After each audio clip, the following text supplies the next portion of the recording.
A Shadow Over Freddy's is a terrifying 5 Nights at Freddy's fan game created by Phisnom that was released on Game Jolt on the 25th of April 2018, and to this day is still widely regarded as one of the scariest FNAF fan games of all time. Now, A Shadow Over Freddy's has been on my radar to make a video on for a couple of months now, but when I heard that someone had apparently experienced a heart attack whilst playing this game, my interest was piqued, so I dropped what I was doing in that moment and started researching this lost FNAF fan game, which ultimately led me down a massive rabbit hole where I found out that the game had actually been completely scrubbed from the Game Jolt website. Now, this only served to further fuel my intrigue, so in today's video I'm going to be taking a retrospective deep dive into A Shadow Over Freddy's and telling you why I think it's the scariest FNAF fan game of all time. However, there's a little bit of background information I have to tell you before we move into talking about the main game. Remember how I mentioned that it was suddenly removed from Game Jolt? Well, this isn't because it was deemed too spooky or anything like that, but instead the result of some drama to do with its creator Phisnom. Now, for those of you unaware, Phisnom was actually the main dev behind FNAF Plus, which was supposed to release as part of the Fazbear Fanverse initiative. But due to some drama that happened on Twitter which led to him being cancelled before stepping away from FNAF Plus and the community as a whole, it was after this that he actually took down all of his old FNAF style projects from Game Jolt. Now, I'm not going to go fully in depth into the drama here in this video as there's a lot to cover, but the main gist is that he said some negative things about Security Breach Ruin, which made the community dislike him already, but then some stuff came out about members of his community sending death threats to another person online, and he did respond on Twitter but sent the FNAF equivalent of a rickroll. And because he didn't take it seriously at all, he got in shit from the community and got lots of backlash, and this is what caused him to step down from everything. Of course, he's back to streaming and content creation now, just completely separated from the FNAF community as a whole. Now, if you want to know more about FNAF Plus, then after this video I suggest you watch my video covering the game's history. It'll be in the iCard of this video. So throughout the gameplay, you have to survive 5 grueling nights against our classic 4 animatronics, being Freddy, Bonnie, Chica and Foxy. But before we describe all the mechanics, I want to go over the game synopsis. After capturing the rotten corpse of William Afton from Fazbear's Frights, the puppet imprisons him in a never-ending nightmare, taking place in an empty version of the FNAF 1 restaurant. As William Afton, the player must complete a few tasks each night as instructed by the puppet to outsmart the animatronics and survive, whilst the puppet goes over William's life and how it led to his morbid fascination with death. There are 2 endings in this game, the first of which is the bad ending, which you unlock by not showing any remorse for your actions. However, the good ending can be gotten if you collect all 4 plushies spread throughout the pizzeria during the first 4 nights, then gathering 5 more on night 5, which unlocks the safe room where we can get the golden Freddy plush and repent for our sins. Now that's all for the synopsis, let's talk game mechanics, shall we? So, A Shadow Over Freddy's deviates heavily from the source material, with the only links to the FNAF franchise here being the characters and that this game's map is the exact same as FNAF 1, just with an added exit area and break room on either side of the stage. Now, your way of navigating the pizzeria is to simply left click in the direction you want to move, however you can also right click on various pathways to listen for noises, which becomes quite important later on in the game. During each night, at least one new animatronic becomes active, except for on night 5. Also, each animatronic has a different mechanic, which I'll go through now. Starting off with Freddy, who will always jump scare you when your clock reaches 6 AM if you haven't completed all of your tasks by that point. But he can also make appearances as a shadow in the same room as the player, and if you don't scare off the shadow, he will launch a jump scare when moving rooms. And you can scare off his shadow by just shining your flashlight on it. Up next we have our good pal Bonnie the Bunny, who will always be at least one room away from the player. Now you have to rely on sound cues to tell when he is coming to attack you. To tell if Bonnie is waiting to get you, make sure to right click in the direction you're looking to travel and listen for breathing in the distance. The next character is Chica, who functions very similarly to Bonnie, however her breathing is slightly more faint, making her harder to detect when listening, so pay close attention. Lastly we have Foxy, who will mostly stay in Pirate's Cove as long as you head over there regularly and check the curtains. But if you take too long between checking in on him, he will leave Pirate's Cove and begin chasing the player constantly without ever stopping. But that's all for the character mechanics. Now I'm going to spend a little while talking about each of the nights in detail. Night 1.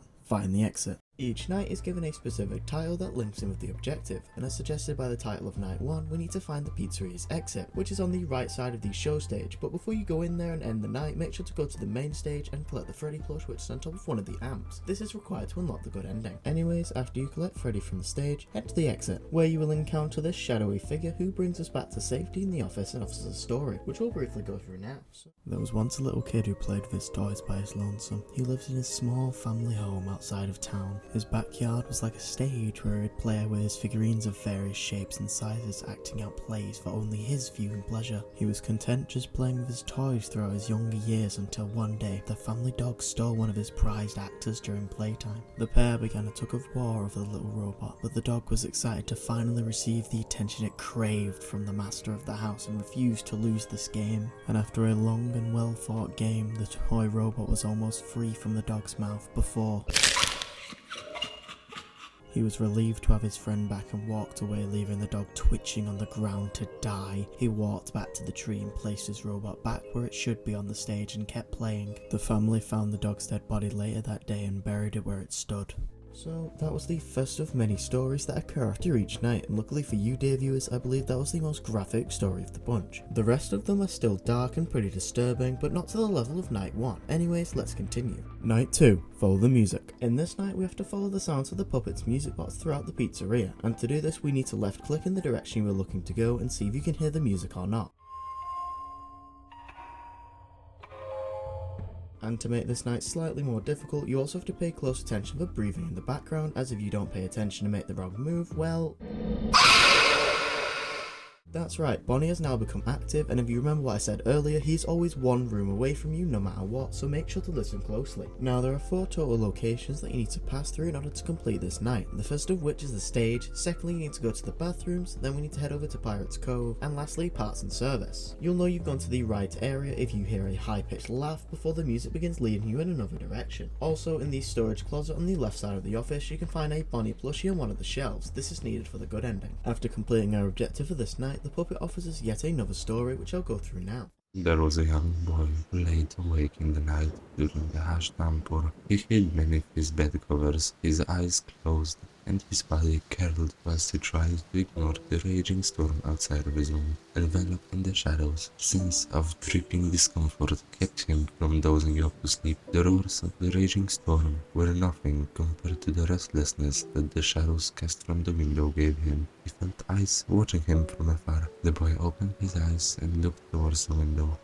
but there was nothing there. He tried his best to rest his eyes, only to open them again, and there spotted the hollow white eyes of a living shadow. It appeared just as quickly as it vanished again. His uneasiness pushed aside by growing curiosity, he rose from his bed once more and approached the window yet again, and from out of the glass he could see it, the silhouette of an animal, deeper and darker than the night around it, and void even when light struck its frame. It ran off into the trees, a familiar object wedged in its jaw. His favorite toy stormed again, being trapped away into the forest. The boy couldn't help but follow the shadow's path, the cold air biting at his skin with the brazen winds carrying countless droplets that hit against his skin like marbles, their impact drowning out every other sound but the imposing thunder on its premonition. But he knew where the shadow had run off to, that place at the edge of the forest where he had left the family dog to die early that day. He was sure he'd find it, standing in front of the grace once more. The shadow's eyes had disappeared, and instead the twice-stolen toy now lay on top of the muddy mound, but this time it was moving, its tiny plastic arms flailing violently from side to side, its head rotating in place. Its movements were sudden but clear, unprompted by any outside influence. A small spark of life had been trapped in the tiny vessel. Fascinated by such a discovery, he picked up the toy from the ground and gripped it tightly with both hands to prevent it from escaping his grasp ever again. Smiling from ear to ear, the boy headed back home. And that is all for Night 2's story. I think we all know what the little boy has just discovered. It's a little thing called Remnant, sometimes referred to as agony in some of the books, but I don't know if it's been mentioned in any games to my knowledge. Night 3. Enter the kitchen.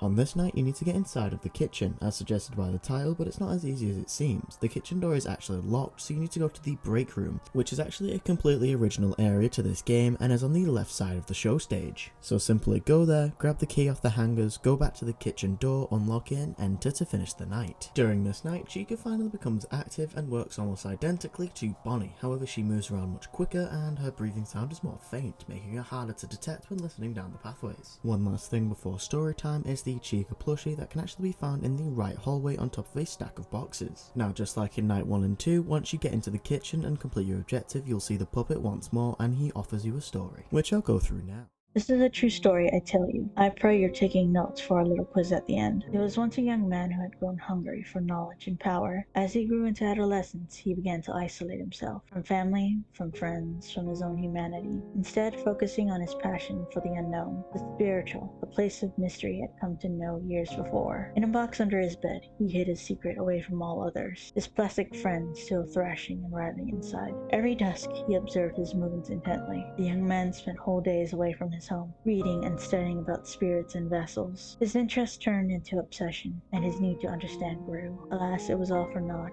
as no book held the key to the answers he desired. All he'd find were vague rumors and legends with no instructions nor explanations. Since he was a child, the young man had never seen his dad as nothing more than an obstacle. He was moody, aggressive, old drunk, who only indulged in his son's life when he needed something to shout at. 11:49 a.m. Having driven away everyone who had loved him, the drunkard was worthless than nothing in the boy's eyes. Thus he was the perfect candidate. One day, coming home, he saw the old man sprawled onto the kitchen table, with a glass bottle in his hands. He decided to show dear old daddy a new life. Grasping at the small felt doll in his right hand, the teen made his way to the home's garage, and after a few hours, the deed was done, and the plan in action. The boy watched his oblivious father drive away in his car, unaware to the tampering that had been done to the vehicle. Sitting on his bed, the young man took his dear pet out of the box, and began pressing harshly onto its square plastic head. As it trembled in pain, he awaited the outcome of his little experiment. Oh, the humanity. After the car accident, he recovered the doll that had been planted below the seat and returned home. He placed it on his desk and began watching closely for what same spark that still remained within his robotic friend, but much to his frustration,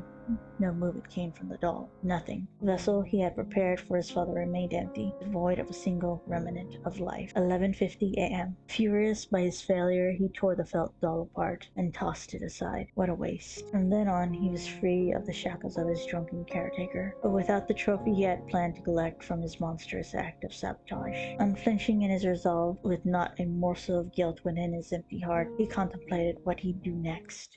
William Afton in this Fangame's lore is an irredeemable maniac. At least in the actual games he has a cause for his actions, but here he's just pure evil, there's no redeeming him. But with that we move into Night 4. Night 4, collect the pieces. Your objective during Night 4 is to find and retrieve 5 pieces of a Freddy doll, and these pieces are located in the kitchen, parts and service, the main stage, and Pirate's Cove, with the head being the very last piece you can collect at the exit, but that will only appear once you've collected all of the other pieces. But during this night, make sure that you keep checking in on Pirate's Cove, as Foxy is now active and has serious detachment issues. Leave him alone for too long and he'll come check on you. Lastly, before we get another story time, there is a Foxy plush on a shelf in the break room which you have to collect if you want the good ending. But upon retrieving all 5 pieces of the Freddy doll, the puppet appears once more to give us another piece of the puzzle. There was once a sick, twisted monster who stalked its victims from the shadows, its heart far gone from its body. This putrid individual lived for the hunt to capture and corrupt the weak, all for the sake of satisfying its disgusting pleasures. Tonight was no different. Amidst the rain, this vile vampire of society spotted a young girl, left outside the entrance to a family restaurant. She looked in front of the window as other kids inside had fun and celebrated without her. The monster approached the girl from behind, its body trembling in anticipation as it savoured this perfect opportunity that had been laid out in front of it. Maybe if some morsel of humanity was still lingering inside, if some shred of dignity had remained within its whole heart, it could have felt pity for her. Maybe it could have sympathised with her situation. It stood still inches away from her, its hands reaching out for her back, the sounds of its breathing masked by the heavy downpour of rain around them. The child felt a chill down her spine as she saw its eyes looking at her in the glass's reflection. She slowly turned around to face the monster towering over her. You rotten, ignorant, heartless creature. You left that innocent girl in the alley to die a cold, lonesome death. Your hands were tinted red with her blood, colourless in your empty eyes, and you felt nothing but satisfaction from taking her life. And for what? You don't remember? We all know that's not true. These meetings have been merely a formality. If it were up to me, I would have left you to be torn apart by your captors, limb by limb, just like you tore the life away from her that night, tossing her into the trash after capturing the fragments of her presence. But now it's time for you to feel her pain, to feel the pain that all your victims suffered. Rot in hell, William, alongside the shadows of your past.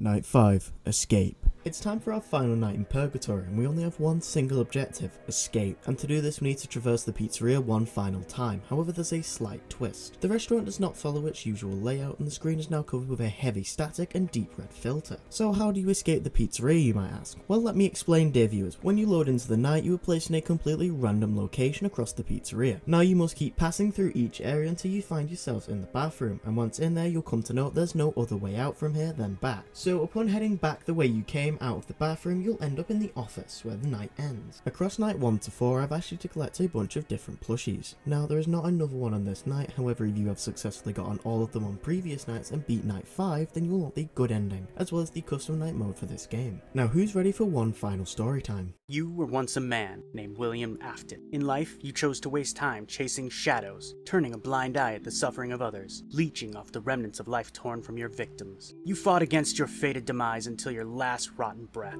But after decades of running and hiding from retribution, cowering from your consequences, you finally perished. Trapped by your machinations, your body turned to cinders and ashes, crushed within one large metallic coffin. Your soul, now naked and vulnerable, was dragged down into the deepest, darkest depths of the earth and taken away by the forces that would decide your fate. And their judgment was clear. This place was born from their judgment, their hatred, their agony. This hollow, colorless replica, a reflection of where your life should have first ended, populated by the shadows of your past. This is your punishment. An endless night, trapped within the abandoned confines of the dream.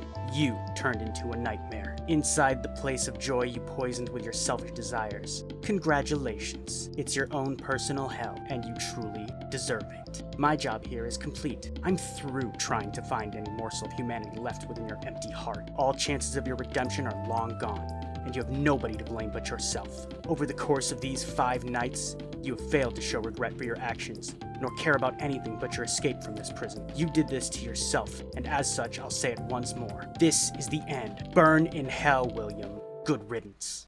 And just like that, William is cast deep into the fiery pits of hell, where he'll atone for his sins forevermore. And this is actually the very end of the game, however there is both a good and a bad ending. But both endings are the exact same, our fate never changes no matter what we do. Our sins are just too heavy on our soul for us to rise up from the fiery depths. But the good ending does have 2 slight changes compared to beating the game normally. The first of which is this end screen, which pops up after the puppet's final story and displays all of the plushies you have collected throughout each of the nights, alongside a new golden Freddy plushie, which I think could be the one that we reassembled during night 4. However, I don't know, as the game is in black and white, if you hadn't noticed by now, which would be very worrying. Secondly, acquiring the good ending will actually unlock the custom night mode, aka night 6. In night 6, you're able to completely control the AI values of the 4 main characters in the game from 1 to 20, which is the standard in this franchise and all the fan games. Night 6 involves you exploring the pizzeria to collect each of the 5 plushies seen on the good ending screen in a set time limit of around 8 to 10 minutes. However, this time limit will get shorter and shorter when Freddy's AI level is raised. Now simply make sure that you collect all these plushies before dying and reaching 6 AM and you win.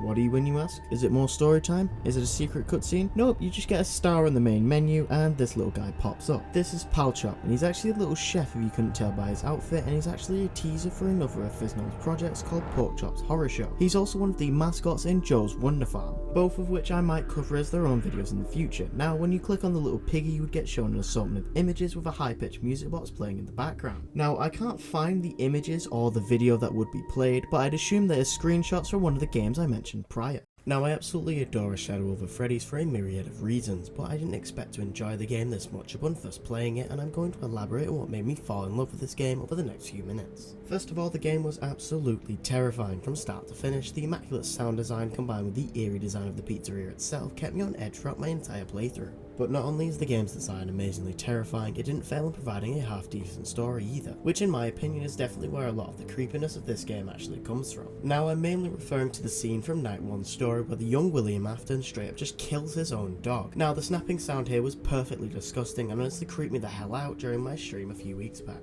And the idea of taking the purple guy and giving him a reason for his fascination with death isn't new at all. But then again, in most games, it's not really done all that well. Even in the mainline FNAF games, we never really get a surefire explanation on why he loves killing so much, especially kids. Now, I definitely think having the story focus around this element of Afton's character was genius on Phisnom's part. And yes, there's already established lore in the FNAF games, in the books, and the many spin-offs, you get the idea. But giving an entirely new reason to justify the villain's actions to fit your narrative is an awesome idea, and I personally prefer this version of William Afton's story in comparison to the canon version we got in the main series.